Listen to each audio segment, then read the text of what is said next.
Hi, this is English Rise. If you want to grow your English and also understand what happens inside you before you speak, subscribe and stay close. Here we are not only learning words, we are learning ourselves. Let us begin. There is a moment that almost nobody sees. It happens just before you speak. It can be half a second. It can be 5 seconds. Sometimes it can last so long that you never speak at all. From the outside, it looks like nothing. Silence. From the inside, it is a storm. Thoughts, fears, memories, possible sentences, possible mistakes, all moving at the same time. This is the silence before speaking. In your native language, this silence is very small. You think, you talk. You feel, you talk. You do not notice the space in between. But in English, that space can feel huge. Today, we are going to step inside that silent space, to see what lives there, to understand why it grows so big, to see how it affects your confidence and your English, and to explore how you can walk through that silence instead of getting stuck in it. Imagine this. You are in a meeting. Someone asks a question. You understand the topic. You have an opinion. You even have the answer in your native language. Then the silence arrives. Inside that silence, your mind starts working. How do I say this? What is the correct tense? What is the word for that? Is this sentence right? What if I say it wrong? What if they do not understand? What if I look stupid? At the same time, another voice appears. Hurry up! They are waiting. You are taking too long. Everyone will notice that you are slow. Now, you are not only trying to build a sentence, you are fighting a small panic. From the outside, people only see that you are quiet. They do not see the war. The silence before speaking exists in every language. It is the place where your brain prepares. You choose words. You choose tone. You decide what you want to say and what you want to hide. In your native language, this process happens very fast. You do not think consciously about grammar. You do not search for basic words. You are free to focus on the message. In English, the process is slower. You are still building the basic roads inside your brain. Grammar is not automatic. Vocabulary is not automatic. Pronunciation is not automatic. So the silence before speaking becomes visible. You can feel the time passing. You can feel other people waiting. And because our world rewards speed, you begin to believe. This silence is a sign that I am not good enough. So you start to fear the silence itself, not just speaking, the moment before speaking. This fear makes the silence worse, because now, inside that space, you are not only thinking about English, you are thinking, look, I am silent again. This is bad. They will think I know nothing. They will lose respect. Your brain is busy judging you instead of helping you. We often think that the problem is only technical. If I knew more words, if my grammar were better, if my pronunciation were perfect, this silence would disappear. Yes, technique helps. More practice, more contact, more repetition can reduce the time your brain needs to build a sentence. But there is also a psychological layer. Inside the silence before speaking, you are not only building language, you are protecting your identity. You do not want to look stupid. You do not want to look unprofessional. You do not want to lose status. So every sentence must pass through a security check. Is this safe to say? Is this good enough? Is this impressive enough? Is this correct enough? The more conditions you create, the harder it becomes to open your mouth. You are not searching only for words. You are searching for perfect words, and perfect words do not like pressure. They hide. Think about how you speak with a child in your native language. You are relaxed. You use simple words. You are not trying to impress. If you forget something, you explain it another way. You pause, you laugh, you continue. Now think about how you speak with someone you want to impress. Your boss, a person you admire, someone you find attractive. Your silence before speaking becomes bigger. You double-check every sentence. You control your body. You try to sound smart. This does not happen because you do not know your language. It happens because you are trying to protect your image. Now add English to that situation. A second language. Less automatic. More fragile. Your silence before speaking grows even more. The issue is not only English.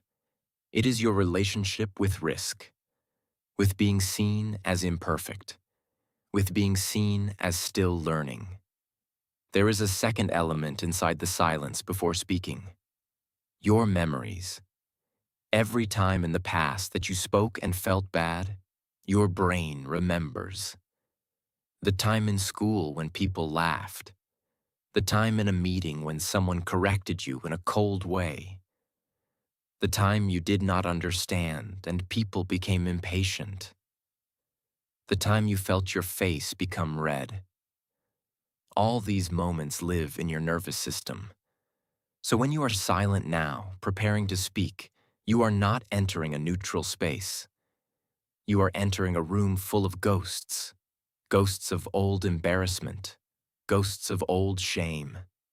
They whisper, "Careful. Remember last time. Better stay quiet." You feel this in your body. Tension in your throat. Tension in your chest. Your heart beating faster. So even if your mind finds the right words, your body does not feel safe to let them out. The silence before speaking becomes a place of protection. I am safe as long as I say nothing. To change your experience of this silence, you do not need to suddenly become fearless. You need to build a different relationship with that space. First, you can begin by naming it. Instead of thinking, "I am failing," you think, "Okay, I am in the silence before speaking. This is the moment when my brain is preparing. This is not proof that I am stupid. This is proof that I am human using a second language." Just this small shift reduces the shame. You are not doing something wrong. You are doing something difficult. Second, you can give yourself permission to take that space. In a conversation, you can say, "Give me a second, please. One moment, let me think. I am organizing my thoughts." These phrases buy you time. They show confidence even when you are quiet. You are not frozen. You are choosing to pause. The silence is no longer passive. It becomes active, a tool that you use. Another important step is to lower your internal expectations for each sentence. When the silence before speaking feels huge, it is often because you are trying to say something too complex for your current level in that moment. You want the perfect expression, the perfect structure, the exact nuance. So you search, and nothing feels right. What if instead you allowed yourself to speak more simply, not forever, for now? Instead of, "From my perspective, it is essential that we reevaluate our overall strategy," you say. "For me, it is important to look again at our plan. Is it perfect? No. Is it clear? Yes. Does it reduce the silence before speaking? Yes, because your brain can find simple words faster. Progress is not about saying the most beautiful sentence. It is about saying something true with the tools you have. The beauty can come later. To feel less trapped in that silent space in real life, you also need to train it in low-pressure situations. This means speaking English when nobody is watching. You can talk to yourself about your day, describe what you see, explain an idea out loud, repeat phrases from videos or podcasts. In these moments, you will still feel a small silence before speaking.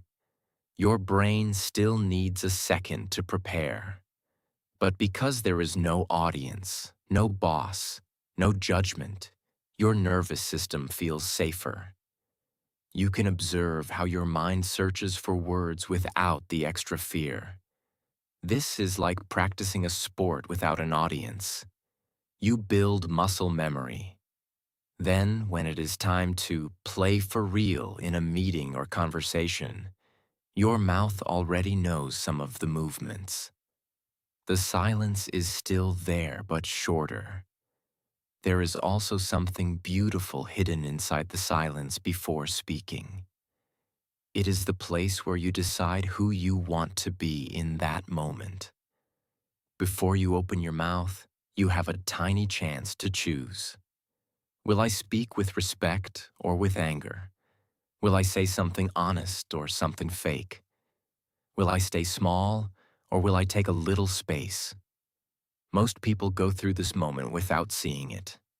They react. They speak automatically. When you are speaking in a second language, you cannot go so fast. You are forced to slow down. This can feel like a weakness, but it can also be a gift.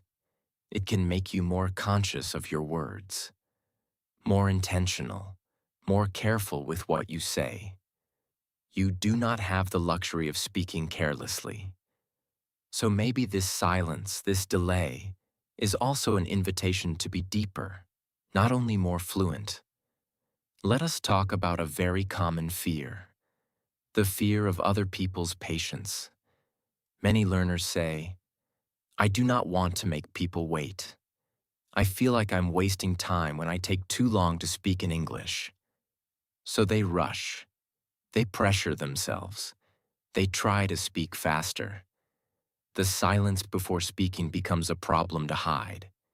But think of it from another angle.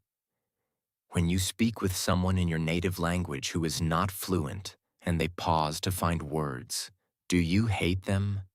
Do you think they are stupid? Most of the time, no. You understand. You wait. You listen. Sometimes you even respect them more for trying. There will always be impatient people, but there are also many people who will give you space. When you assume that everybody is losing patience, you are using your own fear as a filter. You see faces. You imagine judgment. You punish yourself for something that may not even be real. Progress means taking the risk to allow that silence, even if it feels uncomfortable, and letting other people show you that they can wait for your words. Of course, as your English grows, your silence before speaking will naturally shrink. This is the result of contact and practice. Listening to real English, repeating sentences, talking with others, reading, writing. The more you move with the language, the more automatic some parts become. You will not need to think about every single word. But until that happens, and even after, you can choose how you interpret the silence. You can see it as a sign of failure, a sign that you are slow, a sign that you do not belong. Or you can see it as a sign that you are trying, a sign that your brain is doing hard work, a sign that you are brave enough to operate in a language that is not your own. One interpretation brings shame, the other brings respect, for the same moment. So next time you feel that silence before speaking, instead of panicking, you can try this. First, breathe. One slow breath. Second, name it. Okay, I am in the silence before speaking. This is normal. Third, Take your space. Give me a second, let me think. Fourth, choose simplicity. Say what you can with the words you have, even if it sounds basic. Fifth, after the conversation, instead of attacking yourself, look at that moment like a scientist. Where did I freeze? Which words were missing? How could I say the same idea more simply next time? Turn the silence into information, not into a verdict. The silence before speaking will probably never disappear completely. And that is fine. Even in your native language, there are moments when you pause, when you search, when you hesitate. The goal is not to eliminate the silence. The goal is to learn to live with it without fear, to see it as part of the process, not as a personal failure, to use it to choose your words, not to attack your worth. If you keep showing up to conversations, if you keep practicing in safe spaces, if you keep allowing yourself to be imperfect out loud, that silent space will slowly transform from a prison into a doorway between your inner world and the outer world. Every time you walk through it, you prove to yourself that your voice is more important than your fear. And step by step, sentence by sentence, English stops being only a language you understand and becomes a language you actually live in. Thanks for watching.